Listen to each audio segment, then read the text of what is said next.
प्रथितमस्तु मा विद्विषावहैः। ॐ शान्ति शान्ति शान्तिः।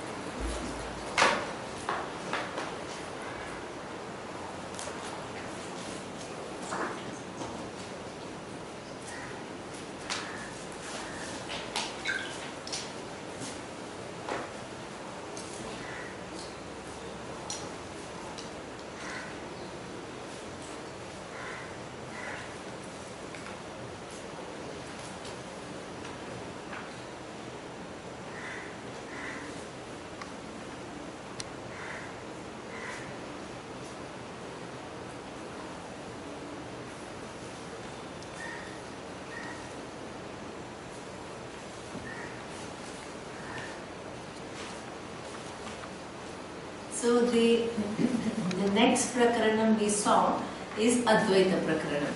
The main purpose of Vaidyathya Prakaranam was what? To show the unreality of the things that we see around us, dependent reality. Exactly. So the main purpose of the Vaidyathya Prakaranam was manifold. Okay? The first thing, as Uddhav says, is to show that this whole world that we take to be real is not so real. Okay? Now this so-called world itself is divided into two, which is what? Waking and dream. With reference to dream, I don't have much difficulty in understanding that it is mithya. It's my own creation. But with waking world, I think that it is real. Okay? So therefore, certain implicit assumptions were identified of why I think the waking world is real, and those were negated one by one for me to see that this waking world is not as real as what I think. Okay? Now in this waking world, there is not only the world, there is also the waker. So that means, now I think that I am the waker, and that is the reality about me. Whatever I experience as myself in a waking state is my reality. Okay? So what is Vaidyathya Prakaranam also doing? Showing that it is as unreal as the dream state. Exactly. So that means that anything that is there, which is there in the physical universe, which includes the objects as well as what? You, who perceives these different objects through physical body, through subtle body, through the causal, is equally mithya. Okay? But the commitment of that prakaranam, of course, is to make you see that you are not this individual who is available in waking state, but also then to show you who you are. Because nobody is interested in mithya, everybody is interested in what? Satya.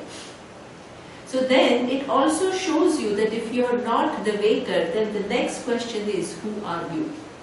So through negating everything else, it also then takes you to your truth. Okay? That is equally the purpose. Because when you negate everything as mithya, what remains as satyam is yourself. And that is the commitment of Vaidyathya Prakaranam. Because just by saying mithya, you don't really gain anything. It's only discovering the truth, that's when the gain is. Okay. Now the third chapter, because the first one was Agama Prakarana, which was intertwined within the Mandukya Upanishad. The second Prakaranam is Vaidyathya Prakaranam.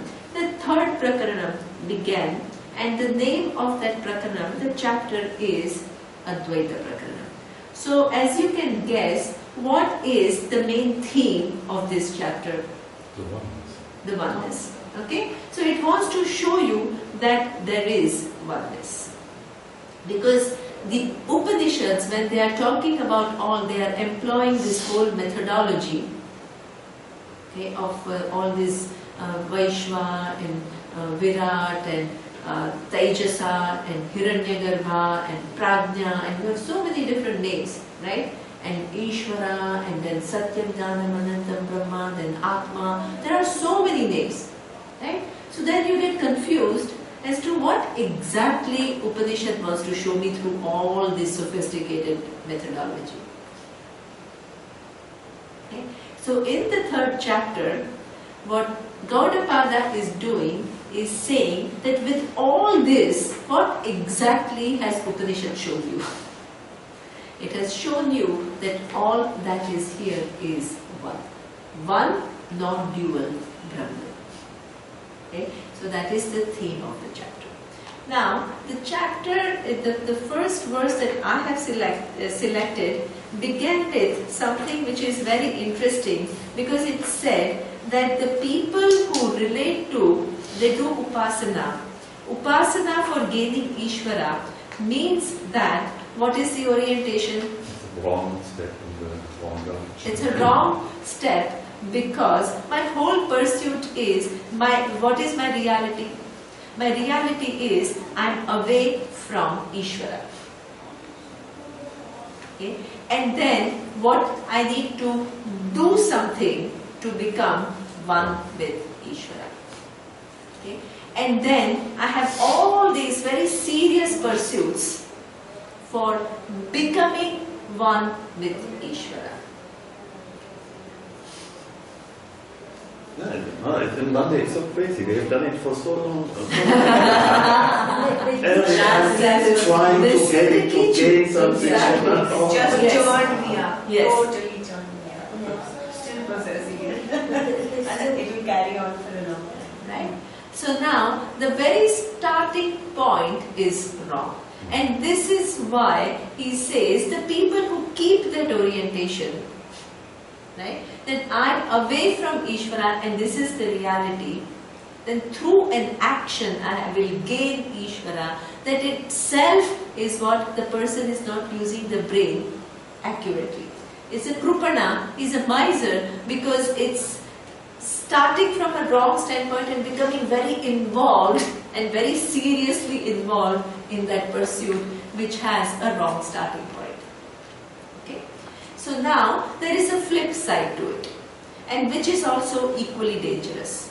The flip side to this whole thing is, a lot of Vedantins believe that now, right, I'm into the pursuit of non-duality. Okay? The pursuit of non-duality means that I should not accept Ishvara, because the minute I accept Ishvara, I'm creating what? Duality. You see, that's a flip side of the argument. Ishvara. Sorry? Bypass Ishvara. And then Because I am. yes. So now. Now, why am I? Because then I'm unnecessarily creating one entity. It will keep me away from non-duality. That is a flip side of this problem. You understand? How many errors can happen in our thinking one way or the other? Yeah? So that means this relationship with Ishvara is seen as hindrance in understanding Advaita. Okay. Is that real also? Not at all. Is it a hindrance to understand Ishvara? If there is an entity called Ishvara, called all knowledge, what choice do I, if I am interested in knowing the reality, what choice do I have but to understand it as it is? What choice?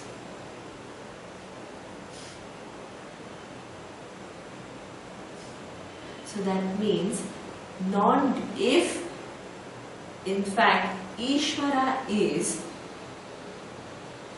okay, and Ishvara pervades everything, and the truth of Ishvara is what? While pervading everything, by being all knowledge itself is what? Awareness. And that also happens to be my nature. So therefore, I am still pursuing Ishvara. The pursuit of Ishvara does not create non-duality, duality. Please understand that.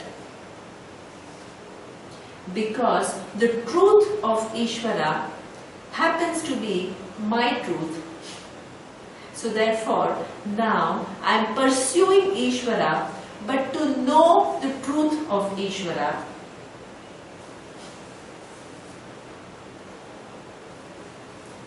where I discover that there is actually no difference between I and Ishvara.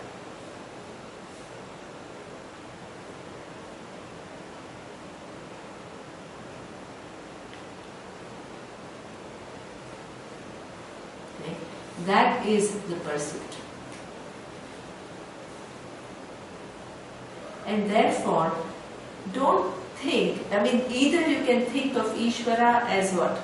One entity away from you and you have to gain it, or what can you understand? Ishvara pervades everything. My physical body is pervaded by all the Virat. My subtle body is pervaded by Hiranyagarbha. My causal body is pervaded by what? Ishvara. All that is here is Ishvara.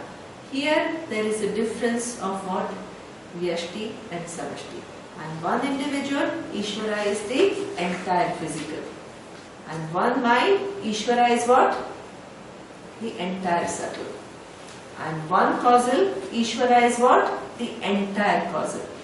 Okay? So that means my relative individuality is it totally separate from the total? No. At this level, what do I become? I become part of Ishvara. But when I come to the truth of Ishvara, which is awareness, and my truth is also awareness, at this level, do I become part of Ishvara? No. All that is here is one undivided awareness. This is where the identity, the total identity is.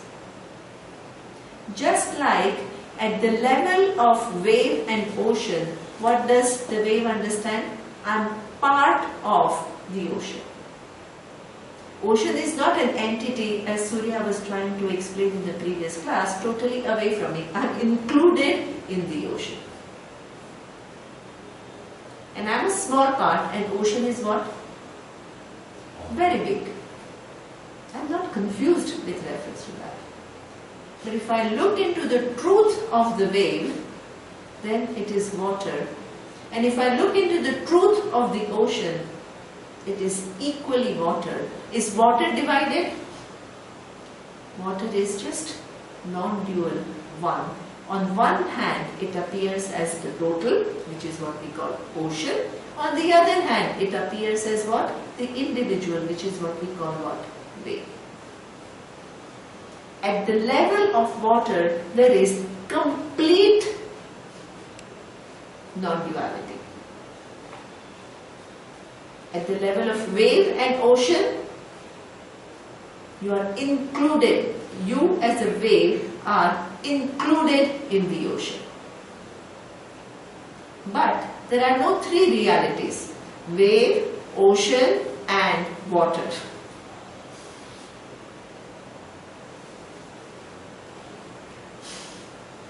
There is only water. From the reality, there is only water. From the apparent, there are two entities, wave and ocean. Nobody is denying. But if this picture is fully clear, that there is only water, then Yes. what is the relation then to Ishvara? It is very much related because you as a wave, through your buddhi, one minute, you understand. So that means the minute you understand, the waveness does not go away. You are still acting through the body. But is a different you, not more identified with the body, knowing there is only awareness. Where is the question of, can you say that the wave, while being the wave, is not identified with waveness? You know, one is trying to create some separation where there is no separation. Where there is mithya, that's exactly where there is satyam, but while being mithya, it is not affected by satyam. If you are trying to separate the two entities, what are you doing? You are saying that there is a space in which you want to push aside physical body at one place, and you want to what? Create awareness which is separate from the physical body. So now, what have you done? You have made awareness as an object in space.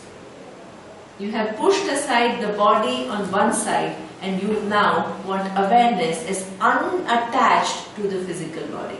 That's not what we are talking about.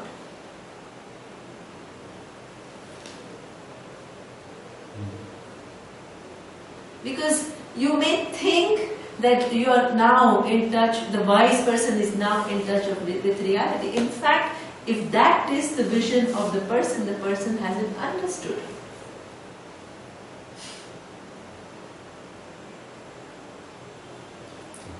Yeah? So, can we say that on one hand, we depend on Ishvara for our existence? On one hand. Yeah, at the level of physical body. But on the other hand, we both depend on awareness. In fact, we don't, then where are you putting your eye? See, when we say we depend upon awareness, that means who's your we? Where is your eye? Huh? Ishvara and me. I think the vision is not that we depend upon awareness. That means what? That where is your I there? That only still it remains as individual. You need to shift and you need to say, I am awareness and Ishvara is equally the awareness. But my existence My depends on is which one? Ishvara. The My existence of body. the physical body depends upon Ishvara. exactly. But the truth of both of us Is the same. is the same.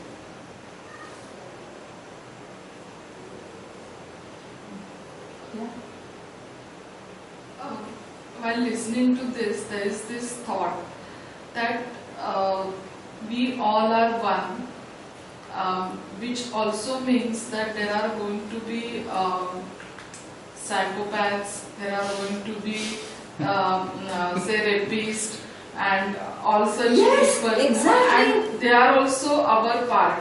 In the That sense- that is within all knowledge. Absolutely. You can't exclude it. yeah. Yes. So that actually makes a bit uncomfortable and Yeah. Because, you know why? Because this is what I'm saying.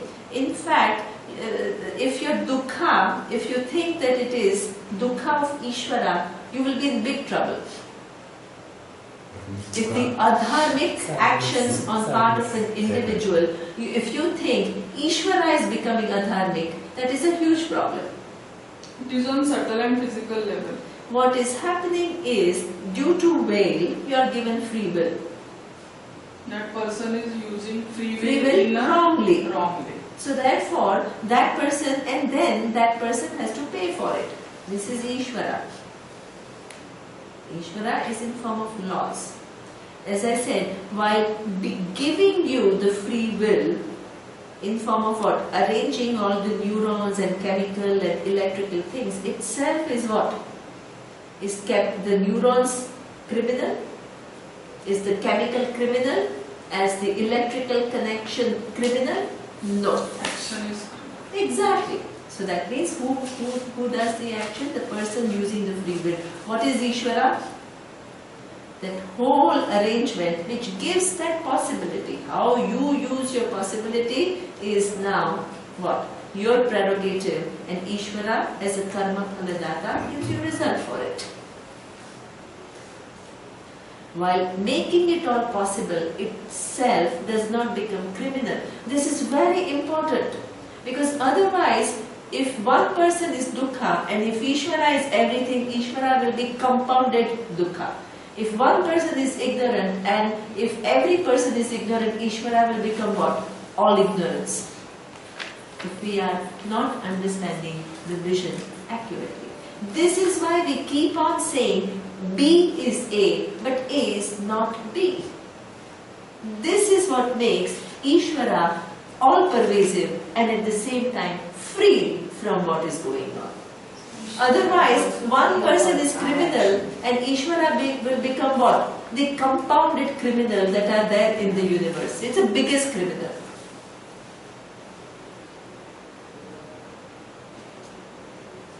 It is like in your dream. You can dream that one person is killing the other. Is awareness changing? Is awareness killing? No. While the whole show is going on, itself is free. That's what is the trick. Nothing can happen without it. It contains both the good and bad, and it is free from both. Only that, in fact, Jung was saying that if you postulate Ishvara as only positive, you have to account for the negative. We said then there is And then there is an entity called devil. Then the God and devil are constantly under fight. Is what? Who wins? Who emerges? Can you call this person a God? Because if there is equally real entity and who is sometimes seeming even more powerful, and the God is constantly trying to fight, what kind of a God is this? Excluding criminals from your understanding of all knowledge is a problem.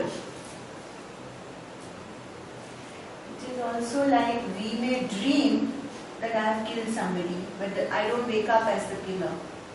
Right? Yeah, I mean because I'm because free of in that that action. awareness there is no action taking place. Not just from my point of view.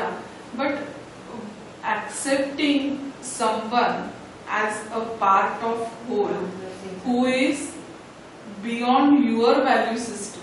Yeah, so that includes, in fact, your value system itself is such a conflicting value system.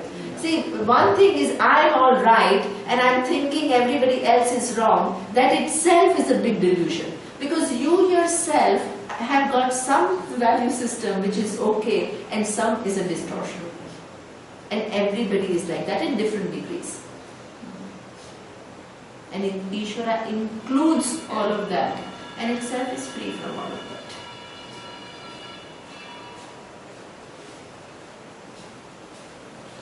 Okay, now let's come to Advaita, my God, because the relationship to Ishvara doesn't create duality. That is also equally important.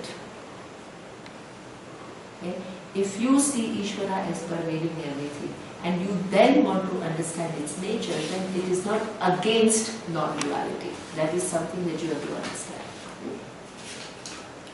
Now, what is now, if all that is here is one non-dual reality, how does the so-called creation come about? He uses a very nice analogy, which is a simple analogy, which explains that. Okay? Now, he uses the example of space. Okay? Space, everybody knows, is one undivided whole. Okay? So, he explains in the next verse, he says, Atma hi akashavat jivaihi ghatakashaihi iva uditaha ghatadivaccha samdhataihi jati vedanni darshana. Okay? So, the translation is, Atma is as though born in the form of jivas, in the same way as space is as though born in form of pot spaces. Just like pot, okay, in the form of composite things, this is the illustration with reference to birth. Okay, so let's see what he says. He says that all that is here is one non-dual space. Okay. Now I say that the cup space is, how is this cup space born? sure born.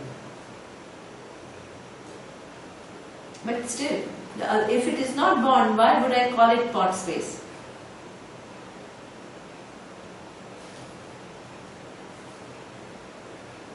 Because it seems to like to be in a form and With the birth, what is happening is, with the birth of the cup, what has happened? It seems.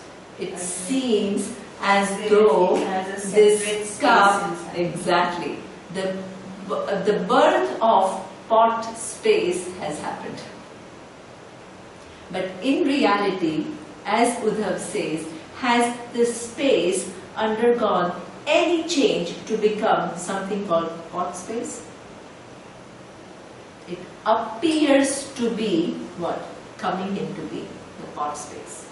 And with reference to pot space, what becomes? There becomes two divisions. What are the divisions? This is inside and that is outside. Yes? So this is confined. So and that actually, is It's free. free. 1 minute, let me finish explain because I have many verses to do. So I need to, please listen and then if you have questions then you ask, no? Because otherwise I will never proceed. But if you have very important questions you ask, but let me finish the idea. Okay? So with reference to this particular birth, which is what? In the form of a cup, now this space, a specific space is as though born, which is what is this specific space? Cup space. And from the standpoint of cup space, now if I think, if that cup space thinks that this is who I am, then what? There is what we call two divisions. What are the two divisions? Inside and outside.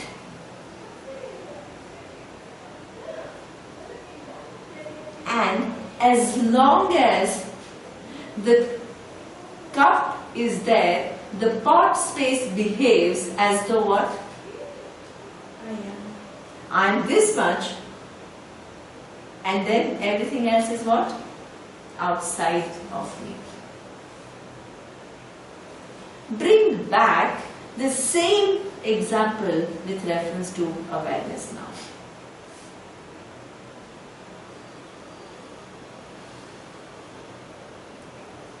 Also the thought that what space behaves as if it's this space, but also wants to be free. Absolutely, exactly, correct. What she is saying is absolutely right, right? I think I'm pot space. I cannot stand the smallness. And I know see that- this vast thing and constantly I'm trying to what? This pot space is very busy trying to become big. Very good point. Whole life goes in what? Trying to become big. Because what I'm not is so huge and what I am is what? So little.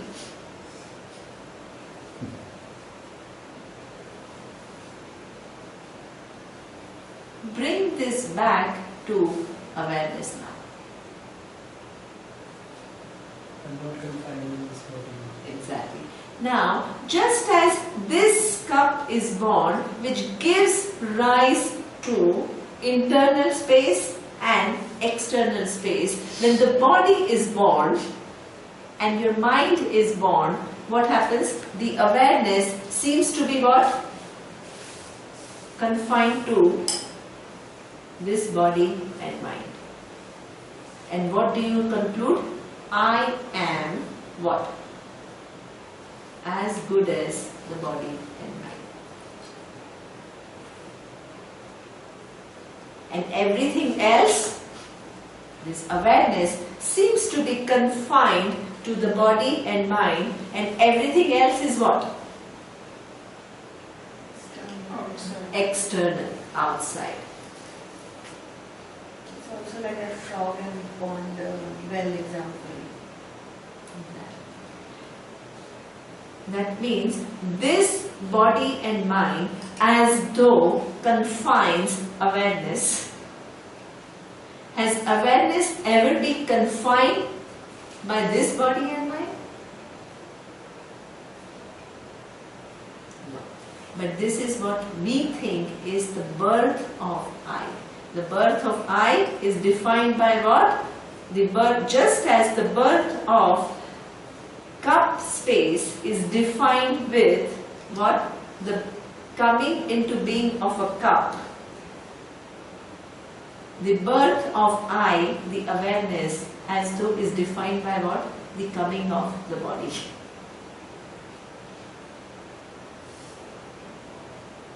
Was the space always there? Awareness was always there. But when this awareness starts to appear through a physical body, then what? I feel what? I am born. Okay, this is what he says is birth. Birth is from the standpoint of what? The birth of cup space is from the standpoint of what? The coming into being of the cup. From the standpoint of space, was it there or not before? It was always there. But the birth of a cup gives rise to as though the cup space.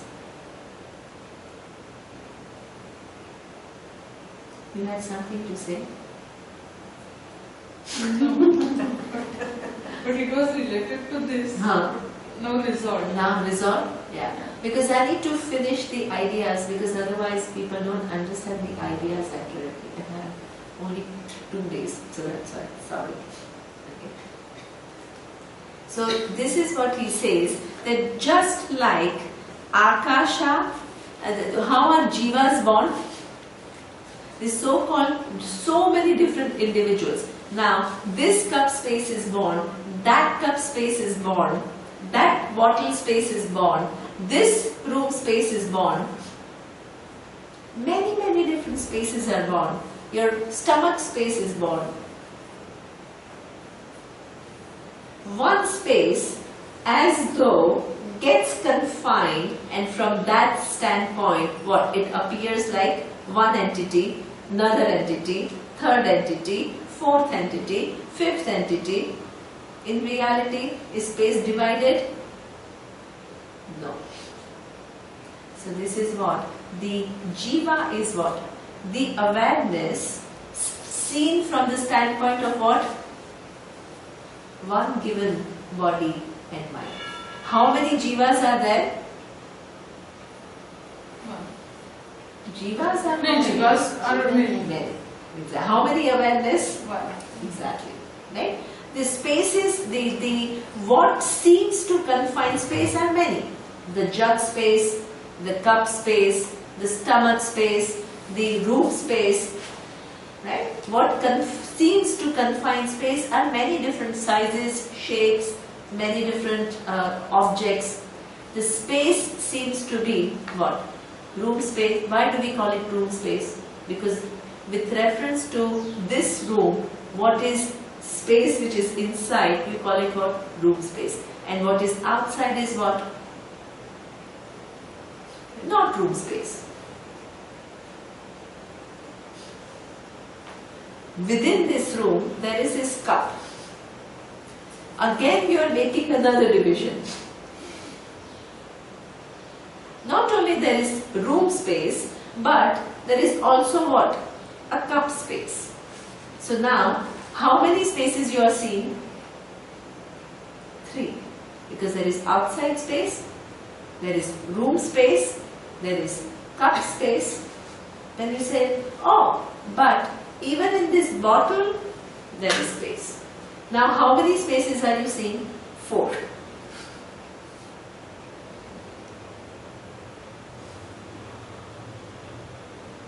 Right? You keep on seeing so many spaces. What is the reality? How many spaces are there? Actually one. Only one. One whole, undivided whole space, which with coming of every form, it as though becomes that form space. One awareness with coming of every form, it becomes what? That awareness. From the standpoint of that awareness, everything else seems what? External. Okay, so this is what we call the birth of pot space. The birth of awareness, is there really the awareness which is being born? No, awareness is always there. It appears to be born when what is born? Form. A form is born. When the physical body is born, I think what? I am born. I have to speak with my mother. Sorry? Oh no, one joke. I have to speak with my mother. Right? So this is what he says, there is an as though birth. But what is this birth? Where is the birth? In the form, but not in Space. exactly. In the example it is space, then you transpose, it is awareness. Right? So that means Atma hi akashavat jivaihi ghatakashaihi udita. Okay? So Atma is what? All awareness. Now ghatakasha, the pot space is like what? Jiva. Jiva is what? Awareness as though confined to one physical body, one subtle body and one causal body. That is what we call Jiva. Okay? Ghatadi vaccha sangartehi jata veta nidarshana. Okay? See, this is what he says. Atma is as though born in form of jivas in the same way that the space is born in the form of thought spaces. Okay?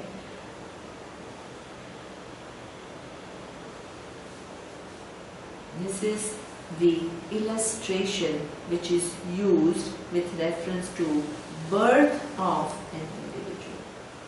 What is born are the physical bodies. What is born is the subtle body comes into manifestation due to the causes. Atma is what? Was always present. Now it as though seems to be confined through the body. This is what we call the entity Jiva, like Ghatakasha, like the pot space. Okay? Now, here he says, he talks about it further in the verse 4. It says, Ghatadishu pralineshu ghatakashadayaha yatha akashe sampraliyante tadjiva iha atmani. Okay? So now, when this cup is broken, this cup space, what happens? Dissolves. As though dissolves. Right? And what? You can say it merges with total space. Does it really merge with total space? No. No. That form goes. Okay. So that means when the form goes, it seems as though the pot space has merged with the total space. These are all appearances. From the standpoint of space, has there any creation or dissolution? Not at all. Space remains space. The as though confinement is what? As though released.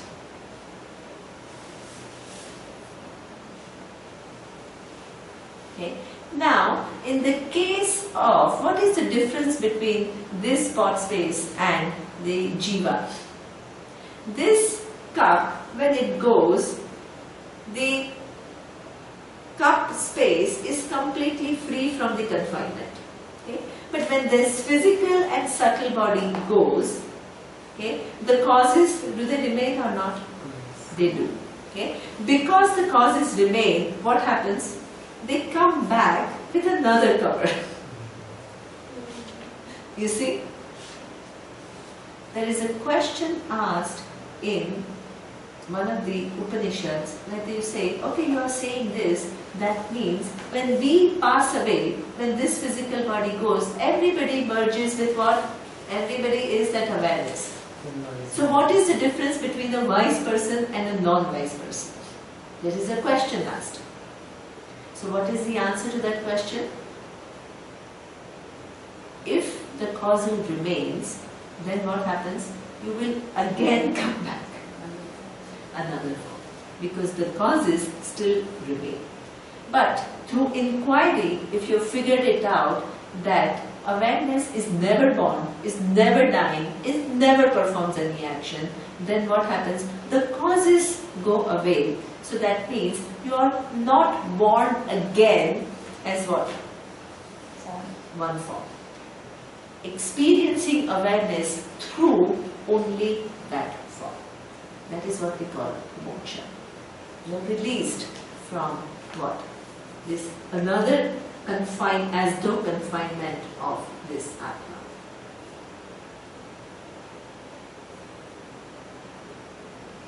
Okay, so this is what he says, that when the ghata or the pot is dissolved, it seems as though ghatakasha goes away. Akashe sampraliyante tad jiva iha atmani. Okay, so that means jivas disappear, but at the same time reappear with another physical body, mind, sense complex. And awareness seems again to be confined to the new body, mind, sense complex. And that goes on and on and on. Is the awareness really getting confined? Never. But it seems to be getting confined. Like the pot space gets created with the creation of every form, and it seems to be dissolved, going away when the form dissolves. Okay. So here he says, the next verse, which is the 5th verse, he says, Yatha ekasmin ghatakashe rajodhumadi bhir yute na sarve samprayujyante tad jivaha sukhadibihi. Okay, so now let's see that each pot space or cup space seems to have different characteristics, right? Imagine you put very pure Ganga water in this cup. So that means the cup space is pervaded by what? Very pure water. Now imagine you go to the gutter and you put what? Gutter water. Gutter is what? The sewage. The sewage water in the other cup. This is the difference between what? The criminal and what we call the saint. And in the 3rd cup, you go and you put rose water. In the 4th one, you put wine. In the 5th one, you put beer. In the 6th one, you put milkshake. You have all these different what? Things with which the cup space are filled.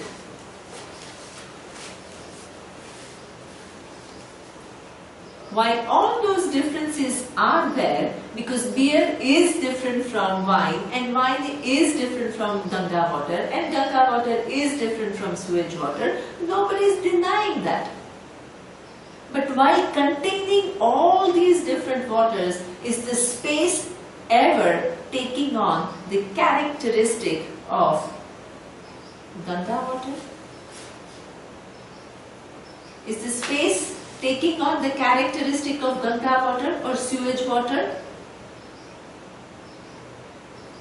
or rose water?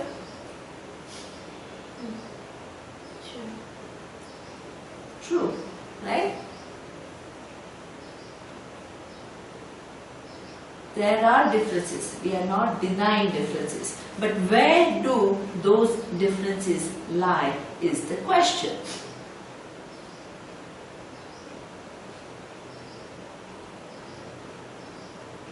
The differences lie in mithya.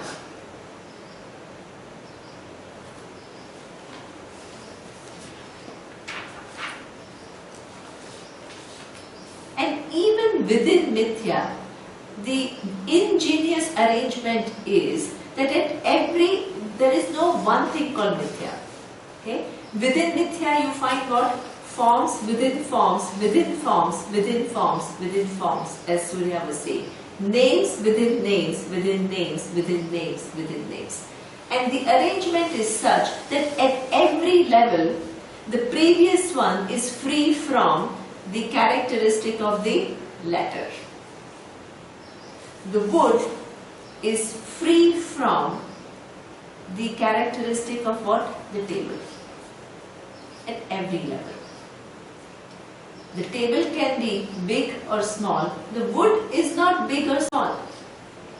While pervading the table, it transcends the attributes of table. We generally think of transcendence as what? You go, this is there, and you move away from it.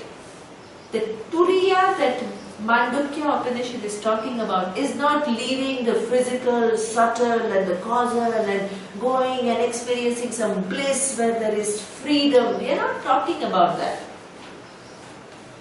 Pervading everything, it is what? Free from it. Otherwise, you will make turiya as what? Something totally independent of the three. If it is independent of the three, can you call it limitless? If there are four, can you call the fourth limitless? You know, we don't use logic, we don't use our thinking, we just take ideas and we get attached to those beautiful ideas. There's four things enjoying same reality. Does it make the fourth one limitless? Limitless by definition is what? Without any limit. Without any limit means what? Without boundaries. Without any boundaries. That means it has to include everything and itself has to be what? Free from everything. Because if it is one, it cannot be the other. And if it is the other, it cannot be this one. So in order for it to be everything, essentially, even logically, it has to be free from everything. Okay? So this is where there are differences in individuals. Please don't think that Advaita, oneness means everybody is exactly the same. Everybody is not exactly the same. If everybody was exactly the same, you will not have so many different names. Because you have so many different forms, you have corresponding names. But the many names and many forms don't make what? Advaita. This is the trick. Because all names and forms resolve in one reality, which is formless and free from all the forms. Okay?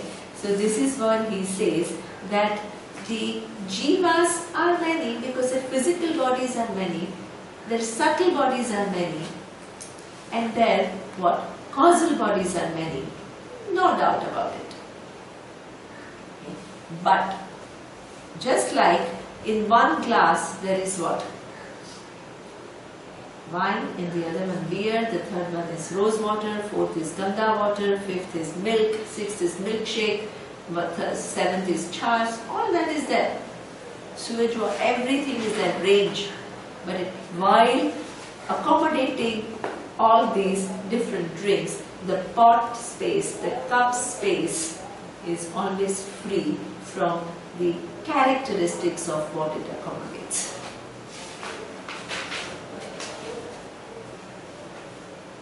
Now, this argument is something which is slightly intricate because the whole Sankhya philosophy is based on this argument. I will introduce it little bit because according to Sankhya,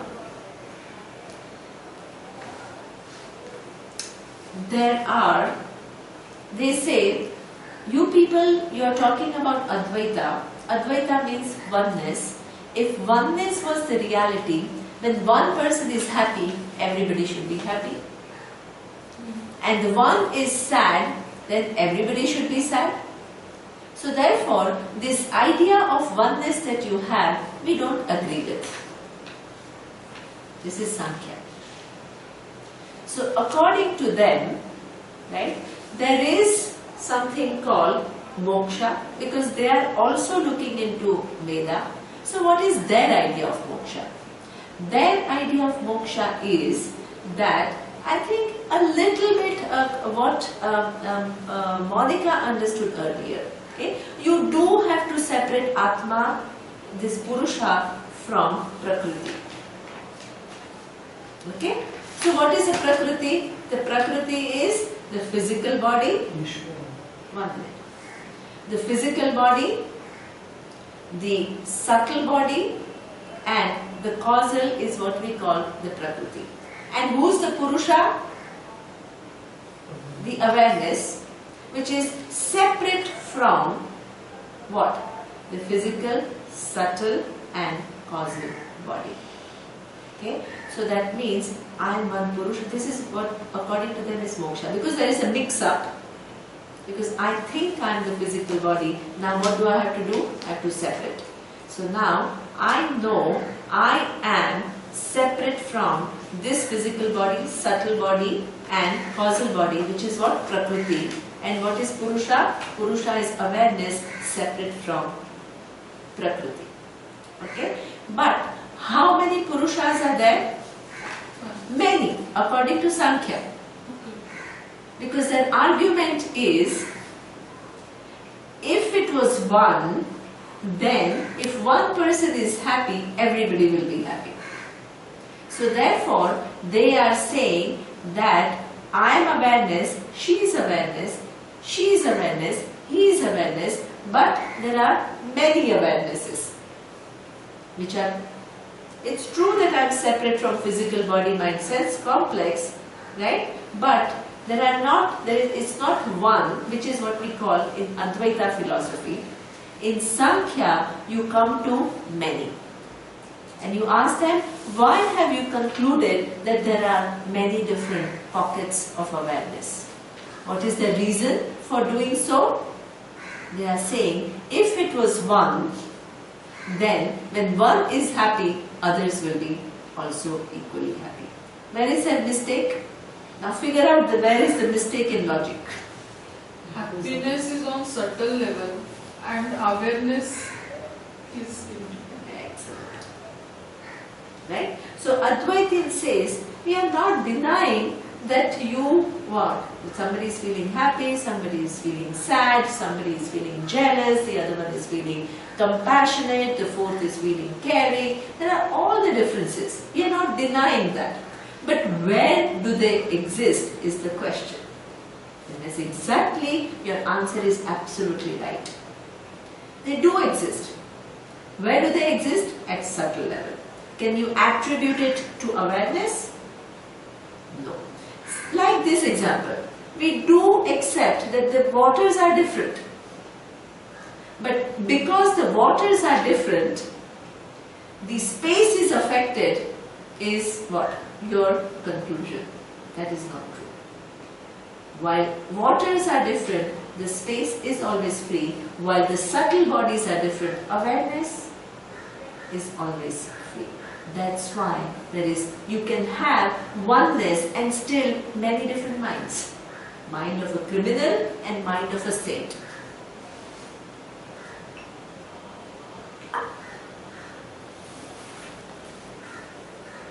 Understand?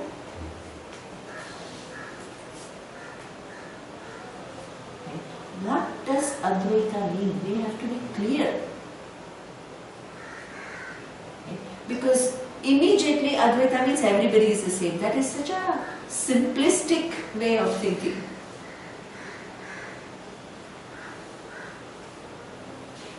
Okay. In spite of the differences, what? There is Advaita. This is brilliance.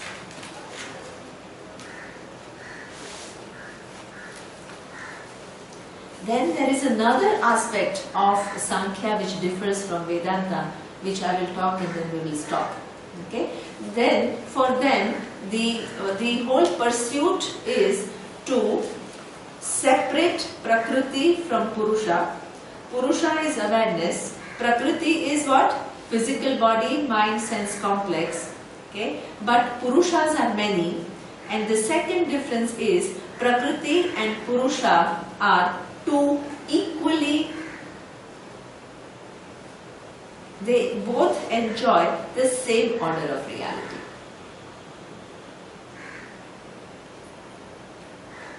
According to Vedanta, does the whole physical world, the subtle world and the causal world enjoy the same order of reality as awareness? No. What is the relationship? Satyam and Mithya. According to Sankhya, they all enjoy, they are exactly equal. Purusha is exactly equal to what? Prakriti.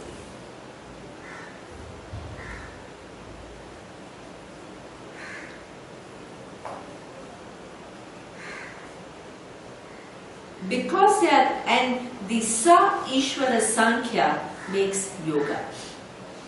What is yoga philosophy? Yoga philosophy then, okay, now this Prakriti has three gunas, Sattva, Rajas and Tamas. Okay. Then you can ask, hey, how did this whole manifestation, then the manifestation happened, right? And in that manifestation, Prakriti got mixed up with Purusha. So what is your moksha? You have to separate Prakriti from Purusha. Okay. So then what caused these three Sattva, Rajas, Tamas, which were in equilibrium, to lose their equilibrium to create Jagat? This is where they say that is what we call Ishvara. Ishvara caused it. Okay. So that means for them there are three entities. One is Prakriti, Yoga. For Yoga there are three entities. There is Prakriti, there is Purusha, and what gave rise to Prakriti and as though what joined Purusha along with it is Ishvara. But they all have same order of reality. Now that's why for them Purusha is what? Awareness, which is one has to physically remove it from Prakriti. Therefore, there is this whole need of finding what? Thoughtlessness. Because you want to see awareness as it is, not mixed up with what? Prakriti. Because Prakriti and Purusha enjoy the same order of reality.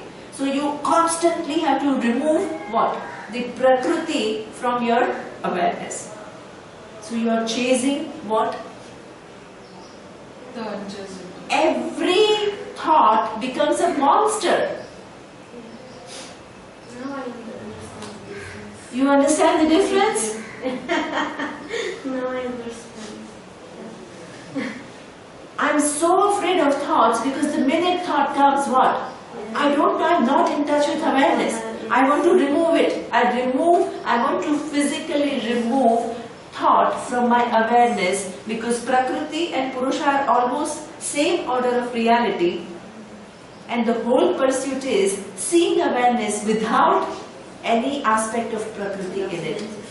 Identifying with any aspect of Prakriti in it. I'm setting myself up for what? Every thought, everything becomes like what? My God, now I am associating with Prakriti. This is why I need to go to Himalayas and detach myself from the rest of the world because my God, if Prakriti gets mixed up, then what? For us, what is the relationship between awareness and physical body? It's present in Exactly. The relationship is not that both enjoy the same order of reality. What it is? Mithya and Satya. When it is Mithya, I don't need to be afraid of it, because Mithya cannot do anything to Satya by definition. I'm free.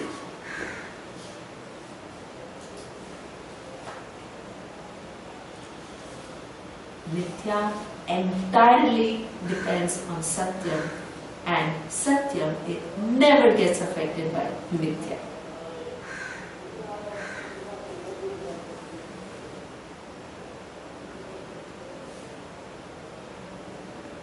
Therefore, I can be free. I can be with forms and I'm free. I can be without forms and I'm free. What is the concept of Ishvara in yoga philosophy?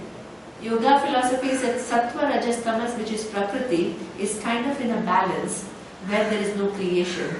Then Ishvara, kind of in order to create, brings them, changes that so-called total balance and creates the universe. So from the equilibrium, this Sattva, Rajas, Tamas become imbalanced to create this. And that force which makes, because Prakriti is inert. So therefore Sattva, Rajas, Tamas themselves cannot change the constitution. So what is that force which creates the creation by changing the constitution of Sattva, Rajas and Tamas is what they call Ishvara. And in Sankhya they say it happens on its own. Yeah, on Sankhya they say it So happens this on we its are own. talking about yoga philosophy. One is Sankhya, the other one is Yoga. In Sankhya, they talk about Prakriti and Purusha. Yes. You give the key. What happened? Kiran has come. What are the Yeah. Of your It's room. kept here. No, of your room. My room. Yeah. Acha, acha, acha.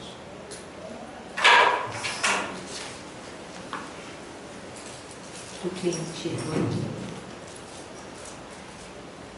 These are the three main philosophies in these days in India. There is Vaisheshika too. It will Is come. still influence? Not so much influence, but you must understand what is Vaisheshika saying. That will come.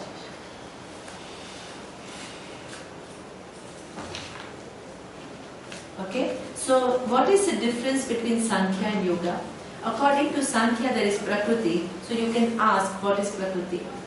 So the Prakriti they define as something which has three Gunatmika Prakriti, Sattva, Rajas and Tamas. Okay, then what is Purusha? Awareness. Where is the mix-up? The Prakriti's attributes, which are the physical body, are taken as what? Purusha's attribute. So what is the nature of moksha? You need to separate what? The attributes of Prakriti as Prakriti attributes and attribute of Purusha as Purusha attribute. But according to them, how many Purushas are there? Many. Right? As So many jivas. as many jivas as that many awarenesses. Okay? Then the second question is, what is the relationship between Prakriti and Purusha? They say they are exactly the same order of reality. Okay? So this is where there is what we call, this is why we call Dvaita. Dvaita means Prakriti is one thing, Purusha is another thing, and Jiva are, the awarenesses are many. This is what we say gives rise to what? Jagat Jiva Bheda and Jiva Jiva Bheda. For them, awarenesses are many, ultimately, the ultimate truth. And Prakriti is one entity and Purusha is another entity. There are many Purushas and Prakriti is separate from it, and all this is real. This is Sankhya. What is Yoga? Yoga comes from the Yoga philosophy as Shankaracharya presents, right? Because these are his opponents. I don't know what the present Yoga philosophy, I have no idea. So I don't want to talk for, I don't know what all you learn in Yoga class, I have no idea.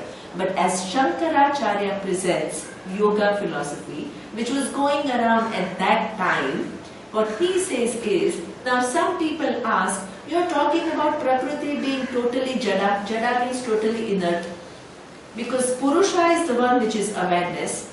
So I am asking you this question, how did this Prakriti, which is Sattva, Rajas and Tamas, how does it then lose its balance to create? Before creation, what was there? They were all in perfect harmony. What is creation? They changed the balance which led to creation.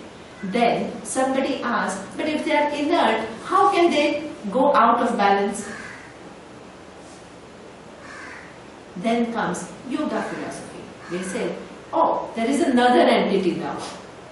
There is Ishvara. Ishvara, what? What does it do? Makes those three sattva, rajas, tamas into imbalance, which creates what? The Jagat. Now, what is your job? You need to know what is Purusha. Purusha is this awareness. What is Prakriti? Prakriti is the whole universe. What is Ishvara? The Ishvara is that which has brought about the so-called imbalance in Prakriti. How many entities are there? They all enjoy the same order of reality. How many entities are there? Numerous. Because jivas are, the awarenesses are many. Ishvara is another one. Prakriti is another one. You have many entities. And Purusha Then, will be there. as Purusha, the awareness, right, is free. So now, and that means any attribute of Prakriti is what? If any thought comes, that means what? It is opposed to my being awareness. So therefore, what do? I shun every thought, because knowledge means I see awareness as just pure awareness, unconnected to anything else. The minute it gets connected, what do? I'm afraid. I need to disconnect it.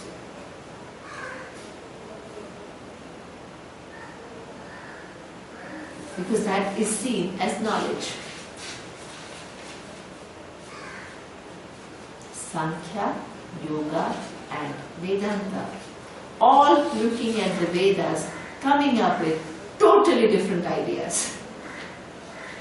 So does this thought of Shunya come from this Purusha? No, that comes from another one, Buddhist. That will also come. All these different schools of No, because thought. in yoga also they talk about this thoughtlessness, which is Shunya. So it's all got It's mixed up. all the whole thing is got mixed up. So, I'm sorry. When you have in Vedanta, you have several schools also. No. The Advaita, the Vedantins, if what we say is, right, what do we say? Vedanta also, you are right, there is Advaitin and there is Advaitin, that is true. Okay? But the way that we have studied Vedanta, what do we see? All that is here is one. Okay? What is that one? The awareness. Okay? Now the same, what is Ishvara? All knowledge and all power. Okay? Does it create two entities, awareness and Ishvara? No. One depends upon the other. What is the relationship? Satya, Mithya relationship. There are many physical bodies, no doubt. Does it create duality? No.